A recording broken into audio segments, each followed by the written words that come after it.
ದಿನ ಏಕಾದಶಿ ಇತ್ತು ಇವೆಲ್ಲ ಈ ಬೇಗನೆ ದರ್ಶನ ಆಯ್ತು. ಇವತ್ತು ಏಕಾದಶಿ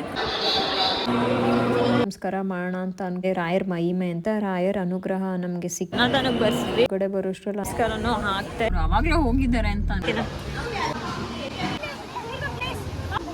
ಚಲೆ ಗ್ರಾಮದಲ್ಲಿ ದರ್ಶನ ಆಯ್ತು. ಇದಕ್ಕೆ ಸೇರ್ಕೊಂಡಿದ್ದು ಶ್ರೀದೇವಿಗೆ ಮಾವಿನಕಾಯಿ ಸ್ನ್ಯಾಕ್ಸ್ ಅಂದ್ರೆ ಹೋಪ್ ವೆಲ್ಕಮ್ ಬ್ಯಾಕ್.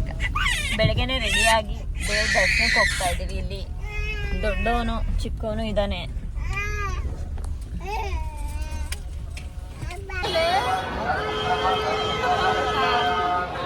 ನಾವು ಹೋಗಿದ್ದ ದಿನ ಏಕಾದಶಿ ಇತ್ತು, ಇನ್ನೊಂದು 3-4 ದಿನಕ್ಕೆ ಗುರು ಪೂರ್ಣಿಮೆ. ಅದಕ್ಕೆ ತುಂಬಾನೇ ರಶ್ ಇತ್ತು. ನಾವು ಇಷ್ಟು ದಿವಸ ಮಂತ್ರಾಲಯಕ್ಕೆ ಹೋಗಿದ್ದೀವಲ್ಲ, ಈ ಸತಿನೇ ತುಂಬಾ ಜಾಸ್ತಿ ರಶ್ ಇದ್ದಿದ್ದು.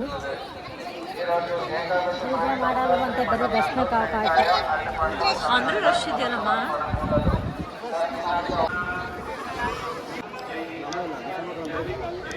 ಕ್ಯೂ ನೋಡ್ಬೋದು ನೀವು ಎಲ್ಲಿಂದ ನಿಂತಿದ್ದಾರೆ ಅಂತ. ಬ್ಯಾರಿಗೇಡ್ಸ್ ಫುಲ್ ಆರ್ಚ್ ಕಂಟ ಹಾಕಿದ್ದಾರೆ. ದೊಡ್ಡ ಕ್ಯೂ ಇತ್ತು.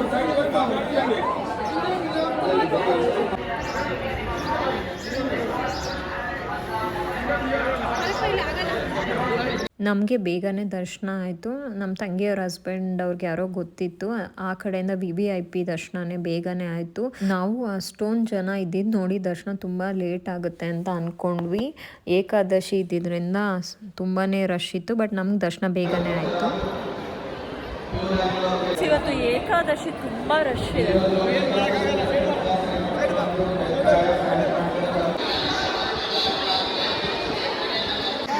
ಅಪ್ಪ ಕರ್ಕೊಂಡು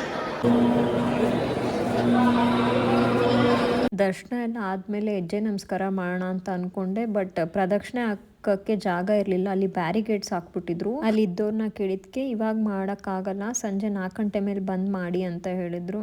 ಮಾಡೋಕ್ಕಾಗುತ್ತೋ ಇಲ್ವೋ ರಾಯರೇ ಅಂತ ನೆನೆಸ್ಕೊತಾ ಇದ್ರೆ, ಅಷ್ಟರಲ್ಲಿ ನಾನು ಬ್ಯಾರಿಗೇಟಿಂದನೇ ಸ್ಟಾರ್ಟ್ ಮಾಡಿದೆ. ನಾನು ಹಿಂಗೊಂದು ರೌಂಡ್ ಹಾಕೊಂಡು ಬರೋಷ್ಟರಲ್ಲಿ ಬ್ಯಾರಿಗೇಟ್ನ ತೆಗೆದುಬಿಟ್ಟಿದ್ರು. ಇದೇ ರಾಯರ್ ಮಹಿಮೆ ಅಂತ ಹೇಳೋದು. ನಾವೇನಾದರೂ ಅಂದ್ಕೊಂಡು ಅದಕ್ಕೆ ನಾವು ಕಷ್ಟಪಟ್ಟರೆ ಖಂಡಿತ ರಾಯರ್ ಅನುಗ್ರಹ ನಮಗೆ ಸಿಕ್ಕೇ ಸಿಗುತ್ತೆ. ಇದು ನಮ್ಮ ಒಂದು ಲೈಫ್ ಎಕ್ಸ್ಪೀರಿಯನ್ಸು.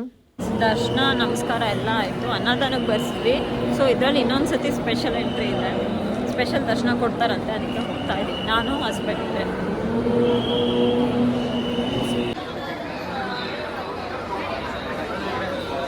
ನಮ್ಮದು ದರ್ಶನ ಎಲ್ಲ ಮುಗಿಸ್ಕೊಂಡು ಹೊರಗಡೆ ಬರೋಷ್ಟರಲ್ಲಿ 11 ಗಂಟೆ ಆಗಿತ್ತು.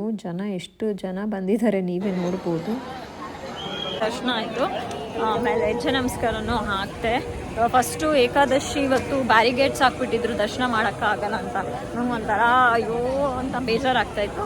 ಆಮೇಲೆ ಬ್ಯಾರಿಗೇಟಿಂದನೇ ಸ್ಟಾರ್ಟ್ ಮಾಡಿದೆ, ಅಷ್ಟರಲ್ಲಿ ಬ್ಯಾರಿಗೇಟ್ ಓಪನ್ ಮಾಡಿದ್ರು. ದರ್ಶನ ಅಂತೀನಿ, ಹೆಜ್ಜೆ ನಮಸ್ಕಾರ. ದರ್ಶನ ಫಸ್ಟು ಸ್ಪೆಷಲ್ VVIP ಕಡೆಯಿಂದ ಹೋದ್ವಿ, ನಮ್ಮ ತಂಗಿ ಹಸ್ಬೆಂಡ್ ಕಡೆಯಿಂದ. ಆಮೇಲೆ ನಾವು ಅನ್ನದಾನಕ್ಕೆ ಬರ್ಸಿದ್ವಿ.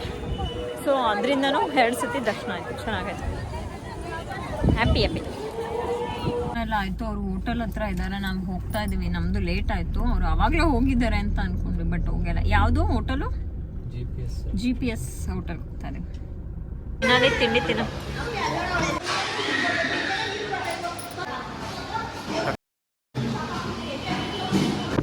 ನೋಡಿ ಫ್ರೆಂಡ್ಸ್, ಅವೇರ್ ಆಫ್ ಕ್ರೊಕೊಡೈಲ್ಸ್ ಎಷ್ಟೊಂದು ಜಾಸ್ತಿ ಇದೆ ಅನ್ಸುತ್ತೆ.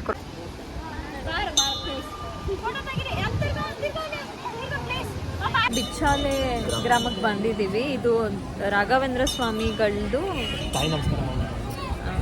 ಸ್ವಲ್ಪ ದಿನ ತಪಸ್ಸಿಲ್ ಮಾಡಿದ್ರಂತೆ, ತೋರಿಸ್ತೀನಿ.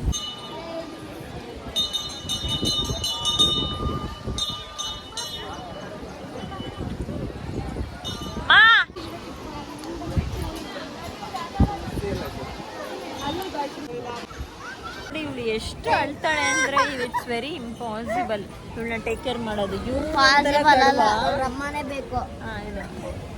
ಇವಾಗ ಬಿಚ್ಚಾಲೆ ಗ್ರಾಮದಲ್ಲಿ ದರ್ಶನ ಆಯ್ತು. ಈ ನದಿ ಪಕ್ಕ ಕುತ್ಕೊಂಡಿದೀವಿ.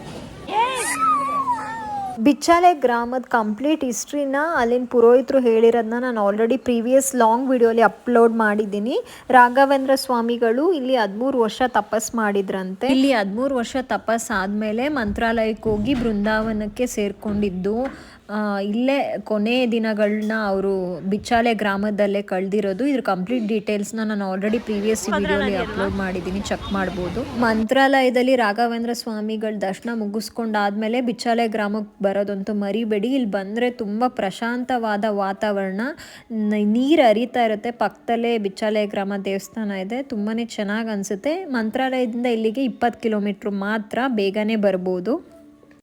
ಅಪರೂಪ ಹುಟ್ಟಿದ್ಲು ಅಂತ ಅನ್ಕೊಂಡ್ರೆ ಇವಳು ಇದ್ದಾಳಲ್ಲ, ಇವಳು ಭೂದೇವಿ ಶ್ರೀದೇವಿ ಎಷ್ಟು ಟಾರ್ಚರ್ ಕೊಡ್ತಾಳೆ ಅಂತಂದರೆ ನಮಗೆ ಬಿಡಿ, ನಮ್ಮ ತಂಗಿಗೆ ಅಷ್ಟು ಮುದ್ದಾಗಿ ಸಾಕಿರೋ ನಮ್ಮ ತಂಗಿನ ಹಿಪ್ಪೆ ಹಿಂಡಾಕ್ತಾಳೆ. ಅದಕ್ಕೆ ಇಲ್ಲಿ ಬಿಚ್ಚಲೆ ಗ್ರಾಮದಲ್ಲೇ ಇರು ಅಂತ ಬಿಟ್ಬಿಟ್ಟು ಹೋಗೋದು. ಆಯ್ತಾ ಆಯ್ತಾ ಆಯ್ತಾ ಬಿಟ್ಬಿಟ್ಟು ಹೋಗೋಣ ಅಂತೀಯ? ಲಕ್ಕಿ ಚಾಮ್ ಅಂತ ಅನ್ಕೊಂಡಿದ್ವಿ ಗೈಸ್. ಇವಳು ಬಂದ್ಮೇಲೆ ಸ್ವಲ್ಪ ಲಕ್ ಬಂತು, ತುಂಬಾ ಲಕ್ ಬಂತು ನಮಗೆ. ಆದರೆ ಈ ಥರ ಹಿಂಸೆ, ಮೆಂಟಲ್ ಟಾರ್ಚರ್ ಕೊಡ್ತಾಳೆ. ನಮ್ದು ಫಿಸಿಕಲ್ ಯಾರು ಎತ್ಕೊಳಂಗಿಲ್ಲ. ಜೊತೆ ಸೌತೆಕಾಯಿ ಮಾವಿನಕಾಯಿ ತಂದ್ವಿ. ಅಪ್ಪಿ ಕಾರ್ಕಿ ಹಿಂದೆನೇ ಇದೆ ಕಣ ಗೈಸ್. ಇವಾಗ ಸ್ನ್ಯಾಕ್ಸ್ ತಿನ್ನಕ್ಕೆ ಬಂದಿದ್ದೀವಿ.